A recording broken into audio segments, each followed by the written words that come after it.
This episode is brought to you by Amazon. The holidays are here, and you know what that means? It's time to get your friends and family the gifts they deserve.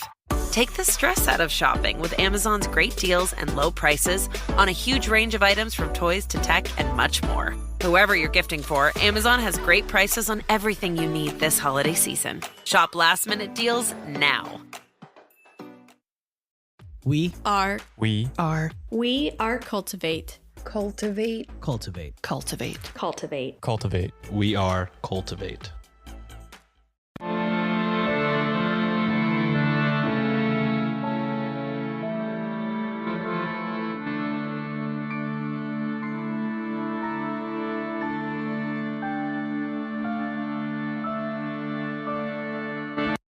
Hello and welcome to Ye Olde Crime, where we discuss the funny, strange, and obscure crimes of yesteryear. I'm your host, Lindsay Valenti, and with me is my sister and co-host, Maddie Stengel. Hello. Hello. Happy last day of semi-warm weather before it's about to get real cold in the state of Minnesota. Woo! I did manage to get out for a short walk, so... Nice. Yep. That'll probably be your last for the week. I mean, I'm dragging myself around the house every day, so... I'm still getting exercise, we'll just say that. Yes, it's like lazy parkour. Pretty much. I'm trying to figure out how to, navigate. And what things I can grab onto to haul my ass up onto my foot. All right. Before we dive into this week's topic, I do want to mention that we still are having a sale at our TeePublic shop, and you can get 35% off December 4th through the 18th, and also the 25th through the 31st. So. Oh, nice. So if you get a gift card or some monies from Christmas, buy yourself something you want. Someone bought a Camel Corps shirt recently, and I want to know who did it. Yeah, that's awesome. I want you to send us a picture, whoever you are. I can't wait. Anyway, this week we are going to be discussing Charlotte Walker. No relation. Nice. That I'm aware of. Oh, yeah. Information was pulled from the following sources: a 2018 History of Crime and Punishment article by Larissa Allwork, 2017 University of Liverpool news article, 2016 Cambridge University Press blog post, 1800 The Observer article, 1786 The Times article, 1785 The Times article, 13 links from the Old Bailey proceedings, 2 links from Digital Panopticon, and London Lives article by Mary Clayton. Nice. Thank you so much to Carrie Ann for her research assistance on this episode. And links to all of these articles will be included in the show notes. Want to be social with us? You can see pics from this week's episode, bonus content, and funny memes on X at Ye Olde Crime Pod, or on Facebook, Instagram, Threads, TikTok, and YouTube at Ye Olde Crime Podcast. Speaking of YouTube, we have a special playlist just for our Can You Crack the Cramp Word segments with our guest podcasters to see who can correctly guess the meaning of some obscure Victorian slang terms. If that's your thing, check it out. Now today, we'll be discussing one of the convicts noted in the criminal register of the felons in Newgate, which was compiled by a clerk in the Home Department by the name of Edward Raven in 1800. Okay. So this was like a new thing where they were like, we should probably start keeping track of these people that keep coming in over and over and over again. The repeat offenders? Yeah. So you're saying up till this point, they kept records, but they didn't note all the repeat offenders. They would just have court proceedings, and then they would get filed away. And it wouldn't be an individual file. It was just all of the files. Yeah. Huh. So you could do a lot of dumb things. Up until 1800, yes, you could. Wow. So, not much is known about Charlotte Walker prior to her life of petty crime. We do know that she was born sometime between 1750 and 1758 and it waffles mainly between 1750 and 1754. That's a big gap, though. Yeah. And given the age they note her as being during her first trial at the Old Bailey, I am going to go by the year 1754. And that is the year that was most often noted. So Okay. it's possible that it is not that, Yeah. but that's what I'm going to base this story off of. So she was 46 in 1800. Yes. I can math on a Monday You night. can math. Records indicate that she was born in Liverpool, and at some point before her first trial, she had moved to London, although many of the crimes she would go on to be arrested for took place in Holborn, which is primarily in the St. Giles area of London. Okay. So like a suburb. Yeah. So it's safe to assume that she lived somewhere near Holborn, between Okay. High Holborn and Parker's Lane to the east, Fleet Street to the west, and the area around Drury Lane and St. Clement Danes. Oh man, so she's like right where all of the writers and historians lived. She's in that pocket. Her occupation was often listed as spinster. No! That's so mean! What are you? I'm a spinster. I'm just a single lady. You don't have a job? Nope, just a single lady. That's my job, That's being my a single job. lady. There's a quota of spinsters, and I am one of them. Although, she would go on to be known as a prolific pickpocket and a sex worker. But spinster has a better spin to it. It's got spin in the name. It's the PG version of her various jobs. Charlotte was described as being 4 foot 11 inches tall, with light hair and a fair complexion, although another record notes her as being around 5 foot 2 inches tall, with sandy colored hair and gray eyes. Okay, so she's just a small lady. She's, just little. I only saw the 5 foot 2 noted in one place, so maybe it was just a who really knows? tall person that got it wrong. Maybe. She's wearing heels that day. Maybe she was. Charlotte had 3 main modes of operation. She would either accost men in the street and boldly put her hands in their breech pockets to grab their pocketbooks. Dang. Like, what would she say? I don't know. Boogie, boogie, boogie, and then stick her Yeah, in their like, what? pocket. It's just like this small woman, too. So you're just like... She just sneaks up behind you and just shoves her hand in your pants and pulls your pocketbook out. Like, good morning, sir. Boogity, boogity, bitch. Pick their pockets after plying them with liquor. Or she would entice them into joining her and on occasion an accomplice at a lodging house, where she would rid them of their money and watches while they slept, presumably after engaging in sex. Yeah, that sounds about right. That's kind of par for the... I feel like everybody did that during that time. Like, that was the crime, was to steal people's things after they fall asleep. Yep. Now, over the course of her 24-year criminal career... Wow! 24 years, yeah. Oh my god. She would be arrested 27 times for theft, appearing 12 times to answer to charges at the Old Bailey, and another 15 felony arrests were noted in Sessions books, 3 of which were also reported in the Times newspaper. Jeez. In addition to theft, Charlotte was also regularly arrested on assault charges, for being disorderly, and once for vagrancy. It's amazing. I really want to meet this Charlotte, this foul-mouthed, ill-tempered, small woman, tiny woman, who's just wreaking havoc on men. Just men. Yep. Now, Charlotte was living in London in February of 1776. We know that year. Yeah. When she was arrested and acquitted for assault. But her first trial at the Old Bailey wouldn't take place until December 3rd, 1777, when she was 23 years old, for stealing half a guinea on November 20th from a man named James Hoare. She was found not guilty. Good. Get that money, girl. Now, this would be the first of 11 acquittals at the Old Bailey. Let me guess. She was just one of those people that didn't look like a criminal, so they just kept letting her go. She was brought before the Old Bailey 3 years later, on January 12th, 1780.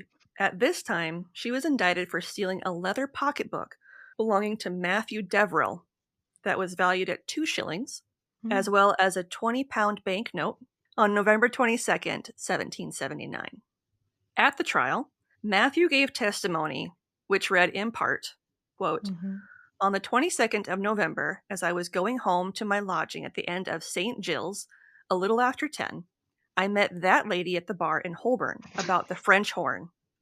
She asked me to give her a glass of wine, or I asked her to drink one. I cannot say which. We went into the French horn and had some wine and water. While we were drinking, she picked my pocket of my pocketbook. I had it when I went into the house. There was nobody in the room but she and I. Only the landlord brought in the wine and water. End quote. Who's landlord? Clearly. Yeah. When asked what pocket it was in, he shared that it was in his waistcoat pocket. He also testified that although he had been drinking with several friends prior to engaging with Charlotte, oh no, he, quote, was not fuddled, end quote, prior to sitting down to drink with her. Yeah, I highly doubt that very much. If it was in his waistcoat and he didn't notice her taking it initially. When asked how long he was in the house with Charlotte, he responded, quote, about 10 or 15 minutes. I agreed to go with this gentlewoman to her lodging. She desired me to go up the horse ride, and she would go up the alley and meet me in Holborn. I went like a fool, but did not meet with the lady, end quote. So about 4 or 5 minutes after they left the French horn, that's when Matthew realized he was missing his pocketbook, and he returned to look for it. Nice. When it didn't turn up, Matthew attempted to locate Charlotte, but it wasn't until 4 or 5 days later that he received word of her from Thomas Perry, who ran the French horn. Okay. At which time, quote, I came to town immediately and got a warrant for the prisoner. She was taken before I came to town. She was taken before Justice Trigett in Hart Street, Bloomsbury. She owned being with him, but denied knowing anything of the pocketbook, end quote. Yeah, well, honestly, she might have forgotten at that point. If she was like a career thief, she's probably like, what was it? I don't care. Yeah. Officer John Cooks, the officer who had been charged with arresting her, was asked if he searched her in her residence. He answered no to both, stating, quote, because it was the 14th of December when I took her. It was a long while after the robbery, end quote. Like, yeah, like, really? You it's been like 3 weeks, guy. Yeah, it's been a while. It's gone. It was like, what was it, an heirloom? Thomas Perry, the keeper of the French horn in Holborn, stated, quote, Mr. Deverell came back in a short time and said he had lost a pocketbook. As soon as they were gone, I went into the room and took the bowl and candle away. There was no pocketbook there then. Nobody but me went into the room, end quote. Finally, Charlotte took the stand to give her own testimony. Oh, I can't wait for this. Quote, I met with the prosecutor promiscuously in Holborn. He came up to me and asked me to go and drink a glass of wine at this man's house. I went in with him. He asked what I chose to drink. I said a glass of red port mulled. He sat down on one side of the table and I on the other. He pulled out half a crown and asked me if I would lie with him for that. I said I never accepted of anything so mean as half a crown. He said it was immaterial. If I would not do it for that, he had been with 2 other girls that evening. He said perhaps if I took him home, he might make me a present of something more. I said I could not take him home for any such money.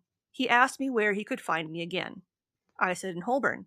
He said he would go up the horse ride, and I went up Holborn. The prosecutor passed me afterwards in Holborn. He was very much in liquor. He said nothing to me, nor I to him. I was afterwards informed that Mr. Perry charged me with taking a banknote from the prosecutor. I went to Mr. Perry's and gave him a direction where I lived, and asked him where the prosecutor was. He said he was gone into the country, but would come to town that afternoon. I said, very well, there I lodge. If he has any such thing to charge me with, he may do it any time. I was at Mr. Perry's house almost every night after the warrant was out against me. He said nothing to me. I asked him before the constable if he did not know where I lodged. He said he did. I asked him why he did not call upon me at my lodging. He said the prosecutor had been several times in town and never came near him, that he should never have come after me if he had not met with me. End quote. That's crazy.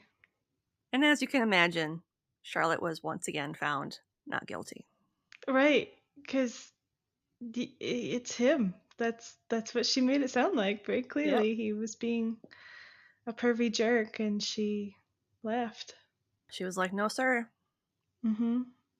Now, one thing to note is that before anyone was brought to the Old Bailey to face trial, their case would be brought before the grand jury, who would assess the charges to decide if there was enough evidence to warrant a trial.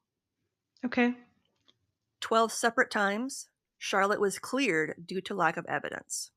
And 3 times, the cases were thrown out after the prosecutors failed to show up to court.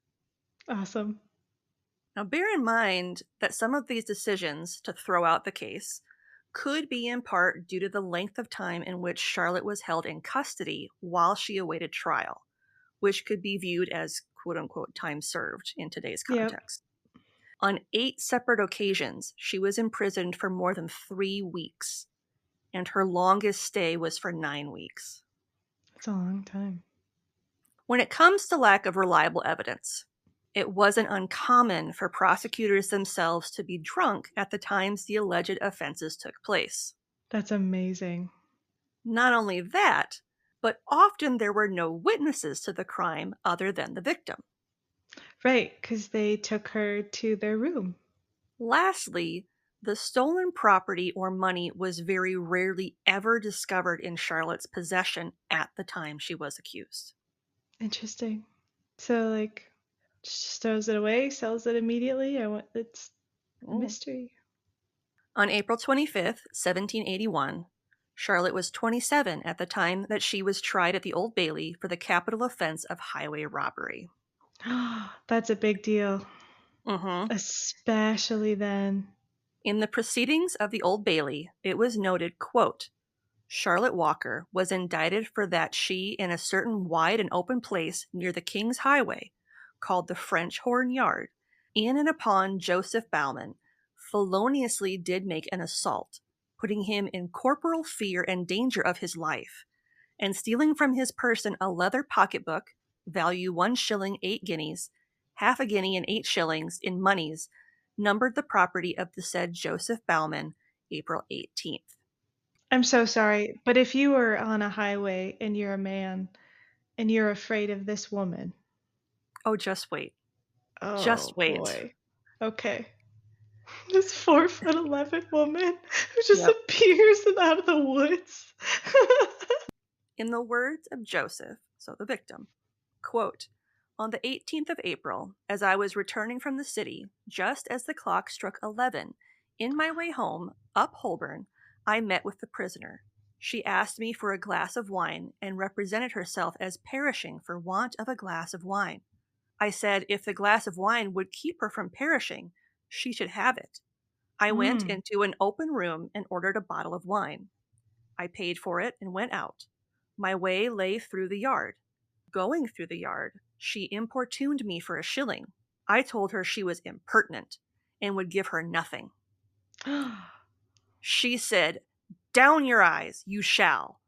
She then gave me a violent push, in consequence of which I fell with my shoulder against the wall on the right side, on some dung. She took from me 8 guineas and a half, 8 shillings, and my pocketbook out of my left side waistcoat pocket. I missed it as soon as I got from her. I ran into the street and called for the watch. The watch did not come. I went into the house and asked if they knew the woman. The barmaid said yes. Her name was Miss Walker. I told her I had been robbed of 8 guineas and a half, 8 shillings, and my pocketbook. I searched after the prisoner. I took up another woman who said she knew her. The prisoner was taken the next morning. I knew her perfectly well to be the same woman. I never found my pocketbook nor money. End quote.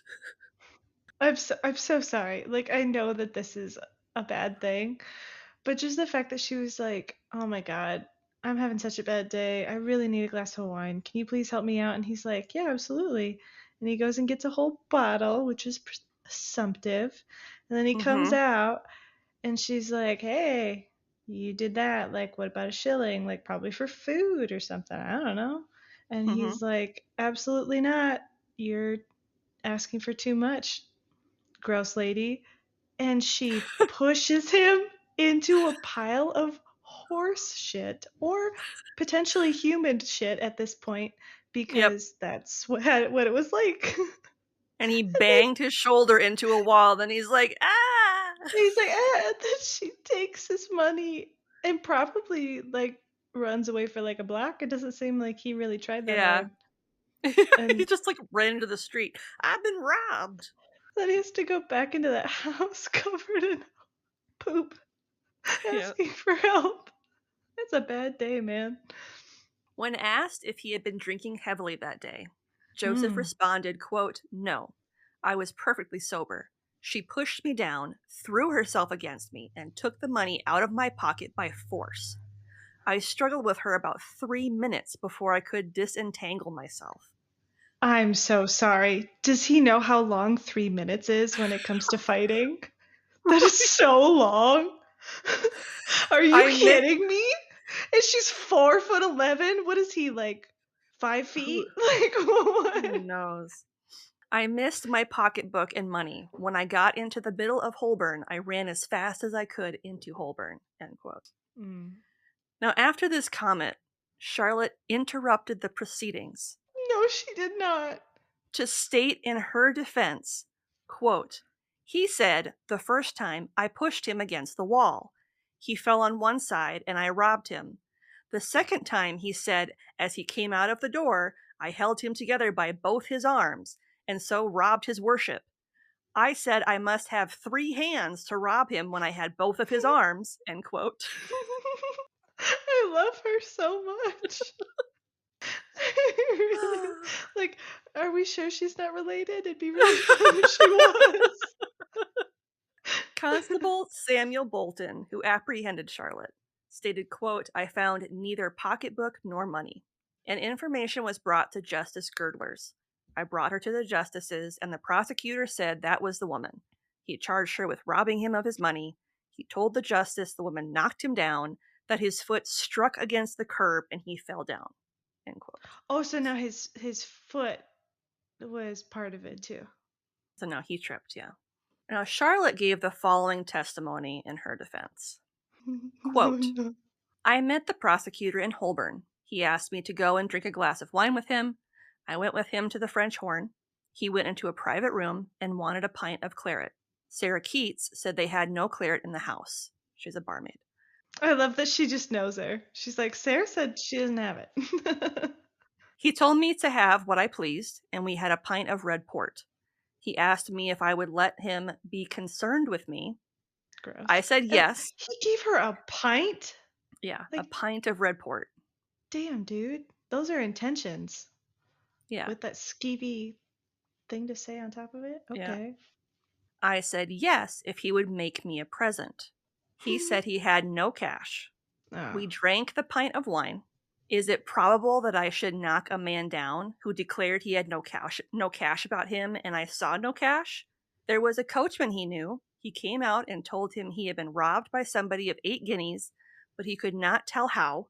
He said he picked up a girl and went into the French Horn at 3 in the morning and gave her half a guinea to be connected with her, that he wanted her to tell him where one Miss Me lived, as he chose to lie with her above any other woman. There is a man in court, he told, but he had said to me he would give me a guinea if I would tell him where Miss Me was. End quote. So now we're like, okay. So he wanted to have sex with her, but then he, in the same breath, he's like, actually, I don't want to have sex with you. I want to have sex with this woman. Where can I find this woman? Yeah. So I would push him into fecal matter as well after we Yeah. left. And I would definitely rob him. Yeah. It's like Charlotte is every woman's intrusive thought in human form. She is. Intrusive thoughts and female rage Yes. converge into one. Charlotte Walker. Now, the coachman in question, James Gray, who was familiar with Joseph and had known him some 5 or 6 years, ran into Joseph after the robbery. During his testimony, he said, quote, "I was in company with him about 10 minutes that night. He said he was robbed between 1 and 2 o'clock at the Coach and Horses in Holborn. He was in company with 3 girls and 2 men. He came in with them and treated them with drams. He treated me with a glass, and when he had so done, the girls went about their business. He said, 'Gray, I have not money to pay.' I said I would lend him some. Then he put his hand into his left-hand pocket and pulled out a handful of gold and silver and paid for it." End quote. Yeah, this guy's the criminal, kind of, it sounds Yeah. like. So he's not just an idiot. Yeah. He's a big idiot.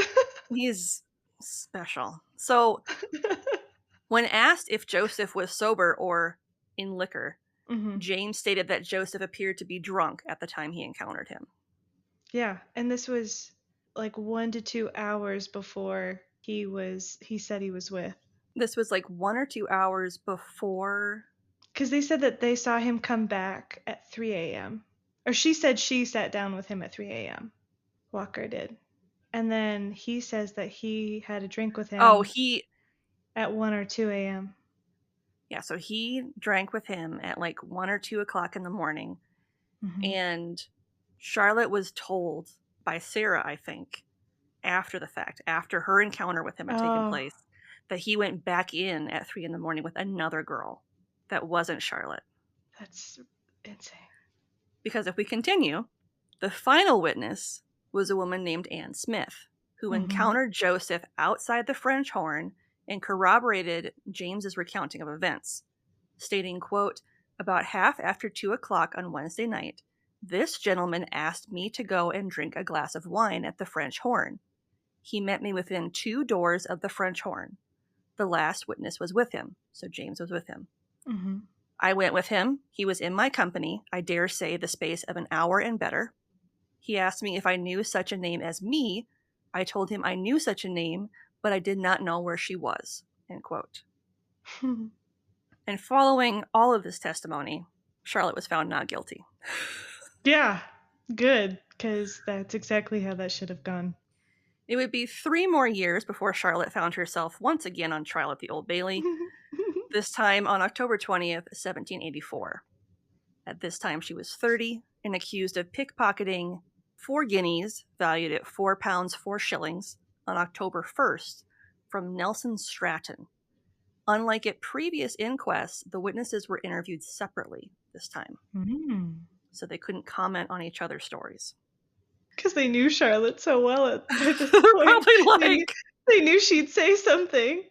Yeah. Now Nelson, the victim and a hackney driver by trade, stated, quote, "I was going up Holborn on Friday the 1st of October, near 12 in the evening, and I met the prisoner with another woman. They asked me to treat them with a glass of wine, for it was cold. I told them I had no objection. We went into the French Horn, and the prisoner called for half a crown's worth of punch. I told her it was a very noble call. The landlord brought the punch. I drank a glass and told her I could not stay. She desired I would, and I found her hand in my breeches pocket. I desired her not to attempt anything of that kind again, for I came on purpose to give her a glass and go away. She asked me to sleep there all night. I drank another and another, and they said the punch was not good, and they wanted me to have some brandy, and I found her hand at my pocket again, and I put my hand into my pocket, and I missed 4 guineas. She denied it. I called the landlord and told him. He said he had nothing to do with it. I must get a watchman. I desired him to get a watchman, which he refused. I told her if she would give me 3 guineas, she should have 1. She still denied. I then said I would stay till the house was shut up, and we would go to the watch house together. They informed me that the house was not shut up at all, and I went out to get a watchman, and the woman run out backwards. I followed them up the yard. I caught the prisoner and brought her into Holborn and gave charge of her to the watchman, and he took her to the watch house. End quote. Dang. Buzzkill. So Right? clearly this establishment is in on it with her. The fact that Yes. she's able to like be there all the time, she's never been kicked out. Mm-hmm. The innkeeper and the barmaids are always like, "Oh yeah, that's her," and like, "Oh, I couldn't find anything. That's where all the wallets are going, my guy. It's all with the Yep. innkeeper, because he can be Mm-hmm. the one to move it too." Joseph Mosley, the housekeeper at St. Gilles, provided testimony that the watchmen brought a woman with them between 1 and 2 a.m. One of the watchmen, a man named Philip Welch, stated that when the watch was called, he came upon Nelson holding Charlotte captive, stating that she had robbed him of 4 guineas. The second watchman, William Olmsworth, reported hearing money fall, and upon searching Charlotte, they only found a 6pence on her person, and none of the money Nelson claimed she stole from him. Because the innkeeper has it. Yeah, she don't got it no more. Charlotte was once more found not guilty, and the court, under the direction of Lord Loughborough, ordered that her money be returned to her. Oh, heck yeah. So he owed her the 4 shillings? He owed her the 4 guineas. That's Yeah. amazing. Mm-hmm. I love her so much. I know. In the May 13th, 1785 edition of the Times, it noted that Charlotte was committed to Newgate on charges of stealing 8 guineas from James Jackson. In the August 1st, 1786 edition of the Times, it was noted that Charlotte was committed to Wood Street, Compter, by Alderman Burnell, after being charged by George Pettit with tricking him into, quote, a house of ill fame in Naked Boy Court, Ludgate Hill, and robbing him of 1 10-pound banknote and 3 half-guineas, end quote. Naked Boy Hill? Naked Boy Court. I don't understand. Why would you let her take you somewhere that was called that? Right. Like, you have to know what kind of establishments are located at Naked Boy Court. It's not a Wendy's. These men are so dumb. They're just so dumb. Oh, God. Like, on February 21st, 1787, Charlotte was 33 when she was charged with stealing on February 13th 2 half-guineas and 1 guinea from Joseph Gayton. She was found not guilty by Justice Gross. Later that same year, on September 12th, 1787, Charlotte was charged with stealing on August 13th 1 piece of silver coin, called a crown piece, of the value of 5 shillings and 8 shillings and 6pence from John Grimes, for which she was once more found not guilty by Justice Gross. Now, I don't know, because the same justice comes up a few times. I don't know if he, like, was in, like, not that he was in on it, but that he was just like, girl. it's just Charlotte. Yeah. Yeah, Like, this is just Charlotte. It's just Charlotte it's being just Charlotte. or like maybe he saw how they interacted with her. You know, like, oh, it's just a drunk dude who's probably going to lose his money and then blame it on her. But it was the innkeeper. It was the innkeeper all along. all It was along. Mr. Perry at the French Horn. On April 2nd, 1788, Charlotte and Francis Clark were brought before the Middlesex jury at the Old Bailey for feloniously stealing a silver watch valued at 40 shillings and 7 guineas from John Lomax on March 10th. Both Ooh. women were found not guilty, which is good because that was an expensive watch. Yeah, that would have been a bad charge. Charlotte was once again tried with another woman, this one named Susanna Richards, on September 10th, 1788, for stealing a silver watch valued at 30 shillings on August 31st from a man named Samuel Cook. Once more, both women were found not guilty by Baron Hotham, which is good. Yeah. It would be 2 more years before Charlotte found herself back at the Old Bailey, this time on September 15th, 1790, for stealing the day before a silver watch valued at 40 shillings, 3 gilt seals valued at 3 shillings, a metal key valued at 2 pence, a half guinea, a man's hat valued at 10 shillings, a pair of plated shoe buckles valued at 1 shilling, and 2 shillings and a sixpence in cash from Joseph Vischer. She robbed this man. Oh my god. And his hat. And his boot buckles. His boot buckles. She was like, Mhm. you know what? You know what? I'm going to take the buckles. You can't even strap your boots, my friend. Screw you. Fuck you, Joe. These boots, your boots were not made for walking. Mm-mm. They're made for unbuckling. That's what they are They're made for. for unbuckling. Now, at this time, she was 36. And Joseph stated at the trial, quote, I am a porter to the East India Company. Mm-hmm. Last Monday, the 13th of September, I went out to take a walk into the country with 2 or 3 of my comrades. Coming home, we went to one of the men's houses in Old Street. It was very late. I set out to go home, and I missed my way and went into the lower part of Holborn. Oh yeah, he missed it. Yeah, quote unquote, he missed his way. Quote unquote, he really went into the seedy part on accident. Oh no. This was 2 or 3 in the morning. The prisoner was walking there and asked me if I was going her way. I said I wanted to go to the Adelphi, and if she would take me there, I would give her sixpence. She said she would. It was very dark. She took me into Parker's Lane, where I never was before. I had my property about me when I went in. There was nobody there but she and I, to my knowledge. I was there about an hour. She said it was her apartment. I had my watch when I went in my fob. When I was in her apartment, I could not see what o'clock it was, being very dark. I put it in my fob again. The half-guinea was in my waistcoat pocket. I put the hat down by me when I sat down. The buckles were in my shoes. I fell into a doze. They were taken from me when I was asleep in the chair. The 2 and sixpence was with the half-guinea. I was asleep about an hour and a quarter. There was no bed in the room. There were some blankets. End quote. So he was drunk out of his mind, and he tried to go back to her place, and she brought him to potentially her place, where he passed out drunk in a chair, and she made it look like they did something and took his things and left. Now, Joseph claimed that she woke him up violently, asking him what he was doing in her apartment, and upon not being able to find his property, he called for the watch, and Charlotte was taken away. That's such a good way to get back at him. I'd be like, oh my god, who are you? Oh my god, I love Charlotte so much. Another porter named Joseph Wyburn gave character testimony that the victim was known to be, quote, a remarkable sober man, end quote, and he had been with Joseph the day prior until about 2 a.m. and was very sober when they parted ways. Okay. Now, Charlotte's testimony went a bit as follows.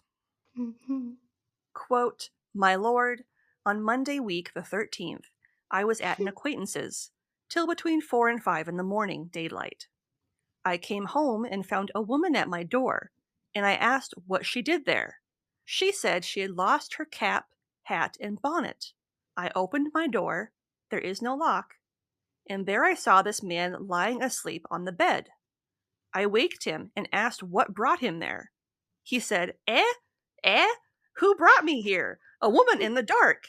And he asked me if it was me. I said I had not been home since 10 at night. He said he should see into it. I went and called the watchman and constable and told them the story. There are several girls in the house. Any of them could get into my apartment. The constable came and he gave charge on suspicion, he said.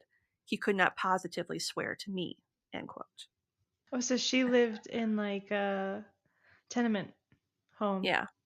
And although she was ultimately found not guilty, the court went on record as saying, quote, I would have you be very cautious how you come here again, end quote. Which judge, do we know who the judge was? I don't know who the judge was for that one. I hope it was Justice Gross. Yeah, or maybe Gross. it's Gross. It's Grose. Gross. I don't know. I hope it was him. being I like, really girl, do too. Like, he's almost retired. He's like, please, I I am so can't keep letting tired. you off with this shit, Charlotte. Charlotte, when I die, there will be no one left. They will No have one to. left to let you off. Yeah. Charlotte, no. By the way, Gosh, thanks for the buckles. He's like, they he's look the really one wearing nice. them. Wouldn't that be funny if it was not guilty and the judge is wearing the buckles, or like Oh he my puts god. the hat on? He puts the head on and he leaves. Charlotte seemed to stay out of trouble for a time, until she was once more at the Old Bailey on December 15th, 1792, and this time she was 38, and being tried for stealing 2 guineas on November 27th from a man named Peter Thomas Hilliard. In court, he shared, quote, "On the 27th of November last, I left my master's house, by the desire of some gentlemen there, to get a bottle of whiskey, at 2 o'clock in the morning. I am a servant to John Humphreys at the Globe in Fleet Street. I asked a watchman, and I turned on my right hand towards Temple Bar, where he thought I could get such a thing. I then asked another watchman, and some gentleman directed me across Shire Lane. A little up Shire Lane was the prisoner. She accosted me, and said she would show me where I could get it. With that she brought me up the lane, and desired me to turn up on my left hand. She then desired me to turn again on my left hand, which brought me into Shipyard. She then shewed me up a court. I looked. Says I, there is no tavern this way. No, says the prisoner, nor one we don't want. Accordingly, she seized me by the waistcoat and tore it open. I gave a shilling to have nothing to do with the woman, finding myself deceived. While I was preparing to put my waistcoat together again, my left-hand pocket I found open. The prisoner then left me with myself robbed of 2 guineas. I missed it instantly. With which she made of, I pursued her, and a little further on the left hand again, I found her standing in a necessary at the end of the yard. I called the watchman to my assistance, and he came and took her immediately. My money was not found. She was immediately taken to the watch-house, and one Mr. Dobbings, the night constable, searched her, but could not find anything but the 1 shilling she produced." End quote. So he found her. She was at a toilet. So she was arrested at the toilet. That's what a necessary is. That's amazing. So she probably already squirreled away the money at that point, or gave it to somebody else. Yep, I love Charlotte's crime network. I know. She's amazing.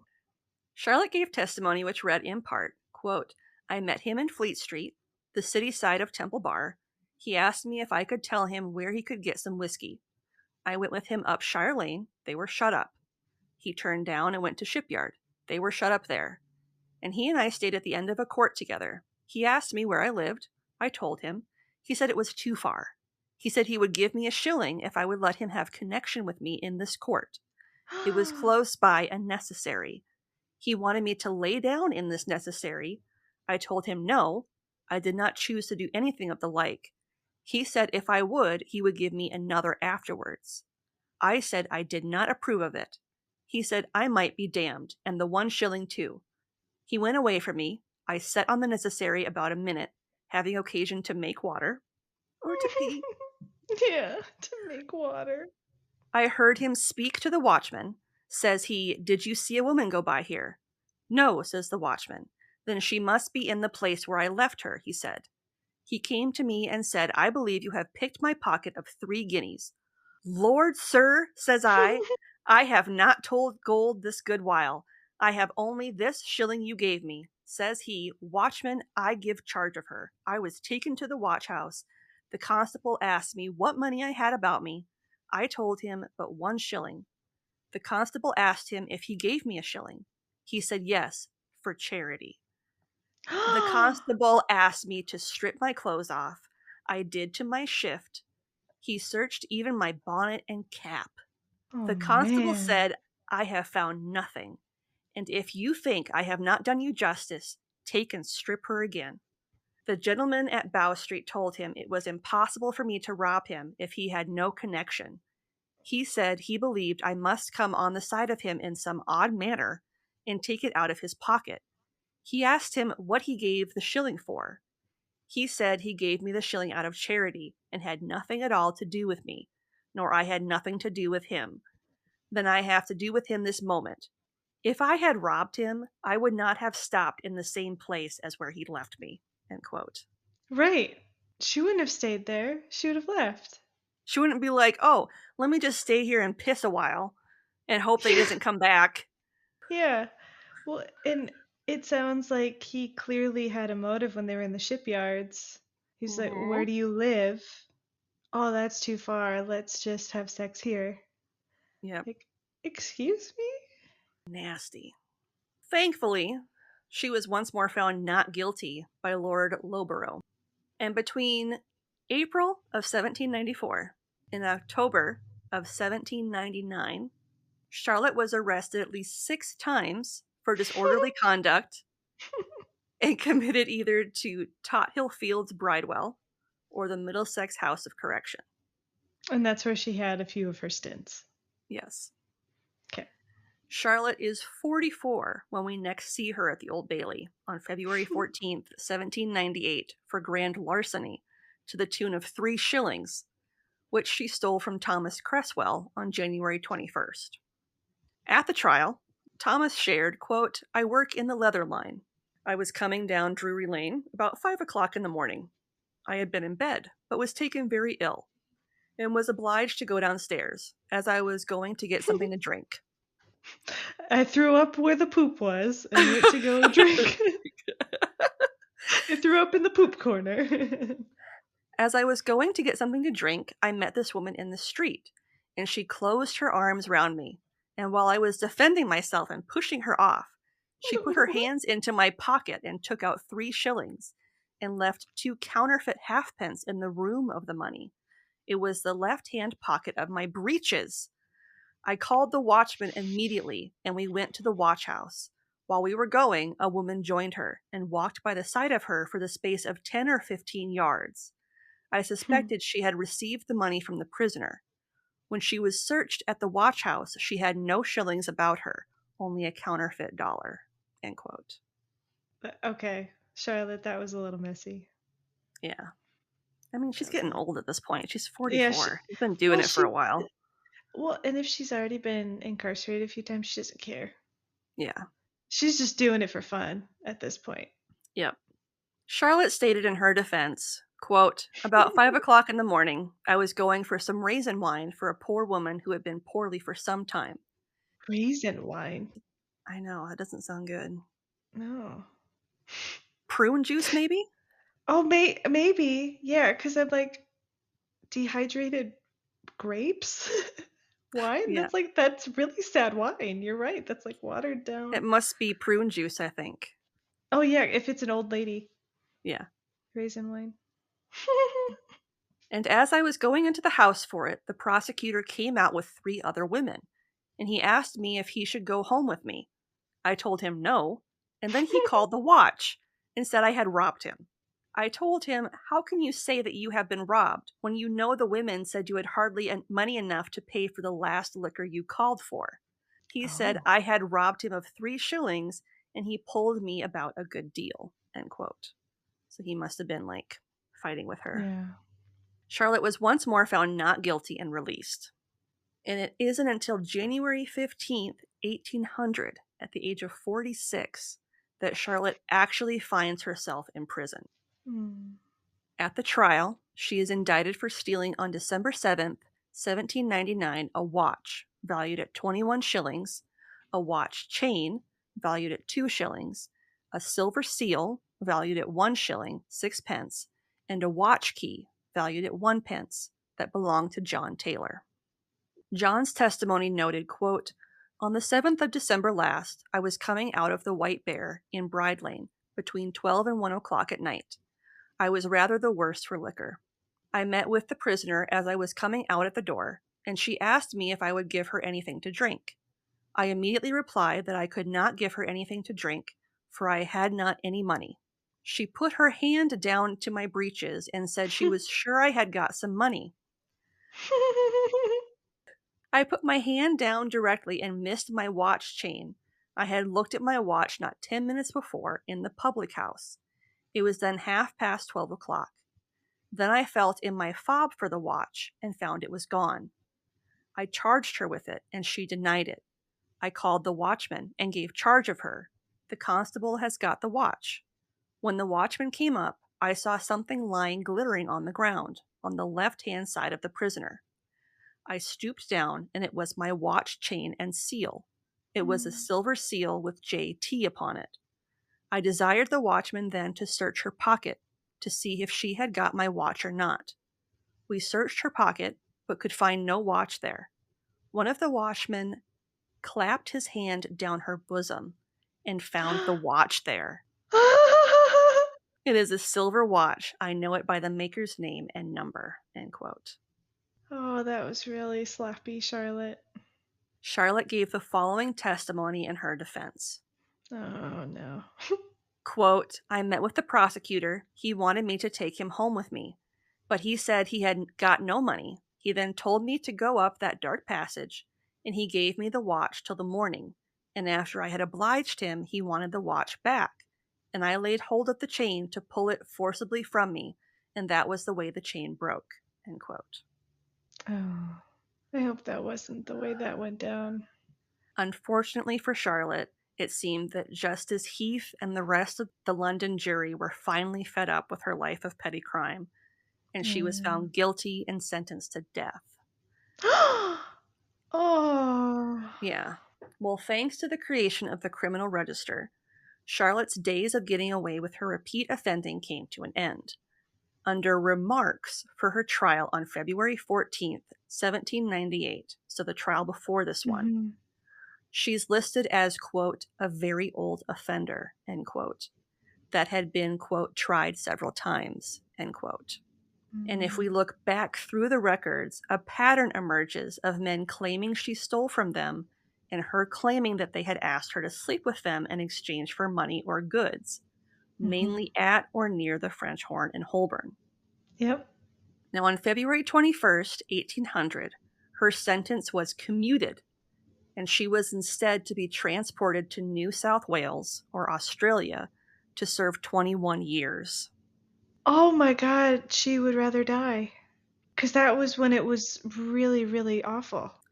She was arrested and held on April 20th, 1800, until she was put aboard a transport ship called the Nile and departed London in June of 1801. So like over a year later. Oh, man. Charlotte arrived in Sydney on December 14th, 1801, and at that time the penal colonies in Australia were still very young. Yeah, they were like building it. They were building them, essentially, right?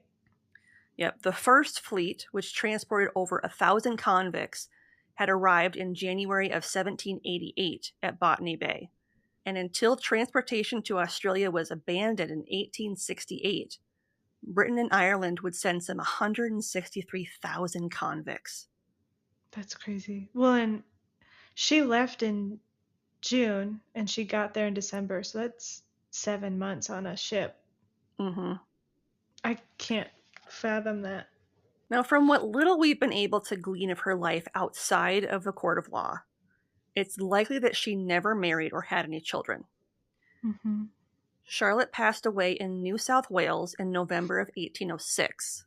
At the time of her death, she was living, quote-unquote, as a concubine, which was another way of saying unmarried, Right. with another convict named George Carpenter, who was a shoemaker by trade and also about 14 years younger than Charlotte, who was 52 at the time of her death.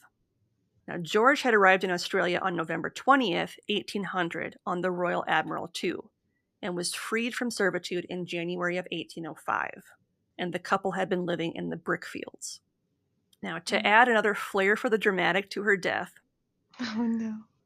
Charlotte actually had a ticket of leave in her possession, so she could have gone back to England.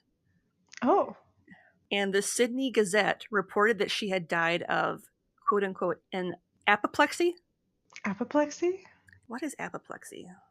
Unconsciousness or incapacity resulting from a cerebral hemorrhage or stroke. Apoplexy. Stroke. Which resulted in her quote-unquote husband, George, being taken into custody for a suspicion that he had murdered her. Oh. He would later be cleared of these charges following her autopsy. So once they kind of looked into it, they were like, yeah, there's no way he could have done that. But they probably did it because he was a convict. Yep. And that's the life and crimes of Charlotte Walker. That was amazing. And I hope Australia at that point, I mean, since she found somebody and like was able to have a house, hopefully it wasn't too bad for her.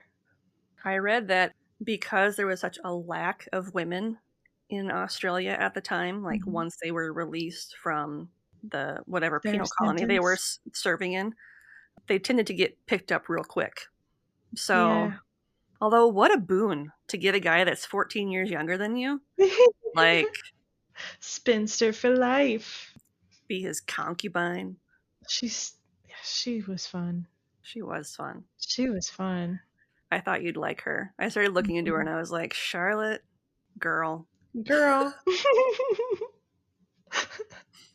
I would go have a drink or coffee or get boba with Charlotte any day. But not because I wanted to sleep with her, but just because she seems like a fun lady. Yeah, she seems awesome. If you love the show, the best way to support us is to leave a 5-star rating and review on Apple Podcasts, Podchaser, Good Pods, CastBox, Podcast Addict, and or Audible. Links to all of these are in our show notes, or if you're already listening on one of these platforms, you know what to do.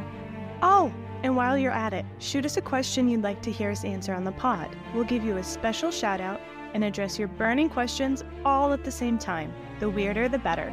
Submit them via link in our show notes or shoot them to us in our DMs. All right. This week's podcast plug is the Fuck That Podcast. The truth is stranger and darker than fiction. It's part of the Darkcast network, and we'll have a link to their show in the show notes. And Kirian would like to know, you have died, but you're going to be resurrected at 1515 London. Would you choose to take with you a book of knowledge that will keep you aware of bad events to give you a chance to avoid them for the rest of your life? Or would you just choose to go back and kind of roll the dice? I just rolled the dice. I got 30 days.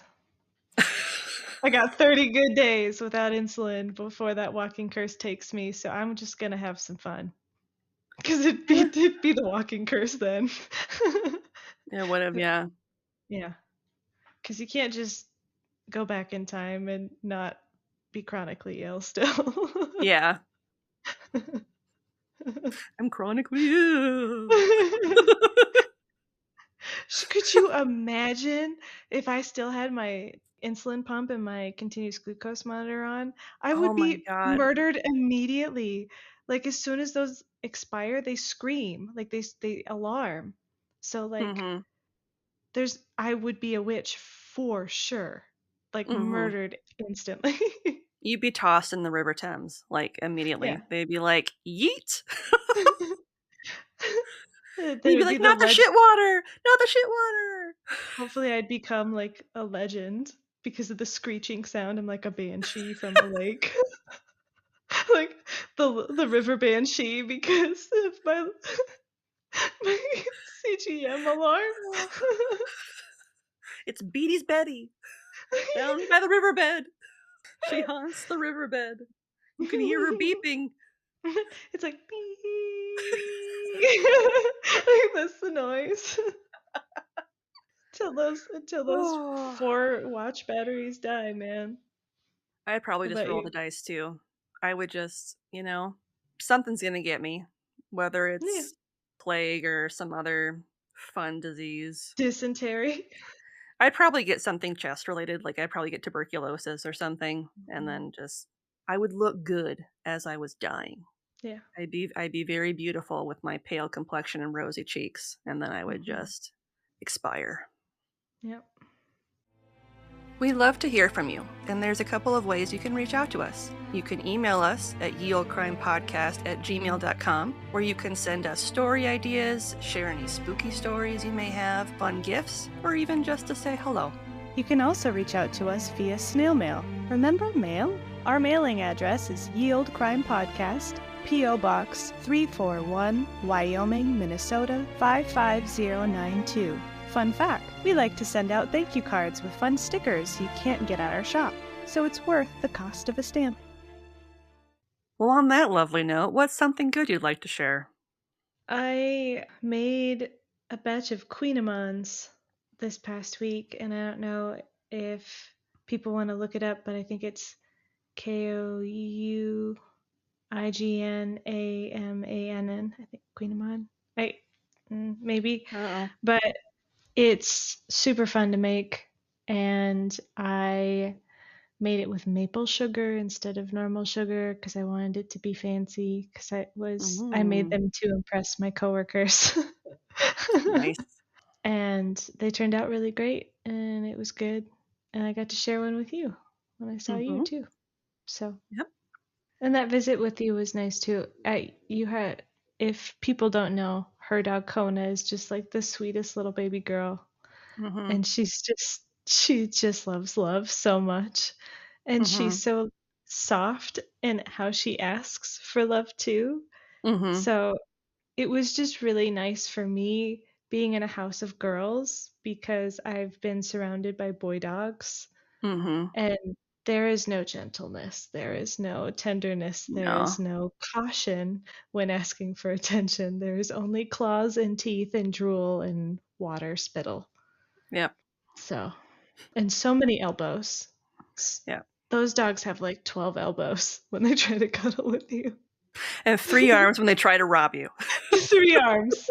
They're related to Miss Walker. Yep.